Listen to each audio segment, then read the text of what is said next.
Hi, so it's time for another question from a fan, and I've seen this question over the last few weeks and I've been thinking about how to answer it, and this is from Joanne, and she asked me about rescues that we've done in the past and who has been the most rewarding.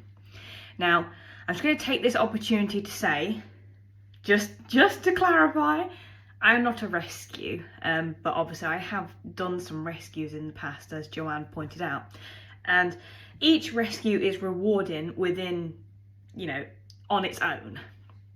But there are some that stand out in mind more than others. Now, one that stands in mind that I don't have the pigs for anymore, because once we'd got them better, they were rehomed.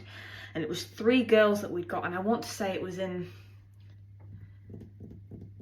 2019. It might have been a bit earlier than that, actually. Anyway, these girls had got the most horrific mites I had ever seen in my life.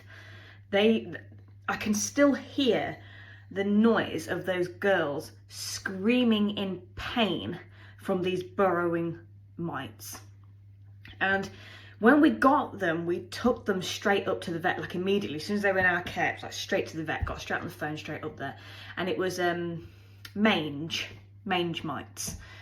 And it was the first time I'd ever come across it. I'd heard about it, but it's the first time I'd ever actually seen it on 3 pigs.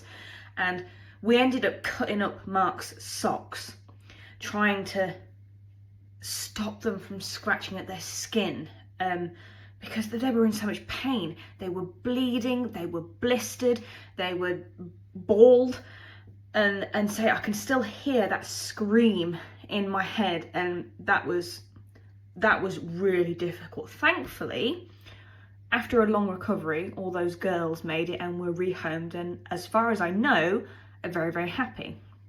But obviously a pig that I still have is Annabelle, and you've heard me talk about Annabelle and Jodie in other videos. Now, Annabelle is one of the rescues from last year, and when I tell you this pig was so malnourished she was grey, I'm not kidding. She's actually a beautiful black and tan, as you can see. She's a lovely girl, and she's got a lovely little moustache.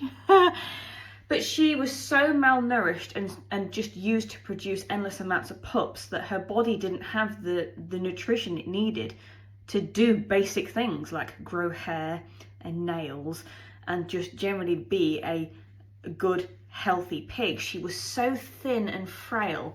And she was pregnant at the time. She gave birth not long after. And that was heartbreaking. Absolutely. It was just, yeah. So I think who I have in the herd at the moment, who I still have from a rescue, she would be my greatest accomplishment, because look at her. She's chunky, she's happy, she's calm. She's a very, very lovely guinea pig, and she shouldn't be. That's the point, she shouldn't be. She's been so let down by human beings that she should be terrified. But she's been with me, say, since August of last year, and she's just gone from strength to strength. And that's what makes it worthwhile. So yeah, we've done a few rescues over the years, not a huge amount. But yeah, that rescue from a few years ago, and Annabelle, Jodie, Mindy, Emily, Kathy, Aubrey, those girls that came from that rescue last year, just because of the state they arrived in. But any rescue is rewarding. Whether we'll do one again this year, I don't think so. We've got a lot on with the boys that we rescued a couple of months ago. So, but either way, it's rewarding. But she's right up there with one of my greatest accomplishments for sure. Oh, look how chunky she is.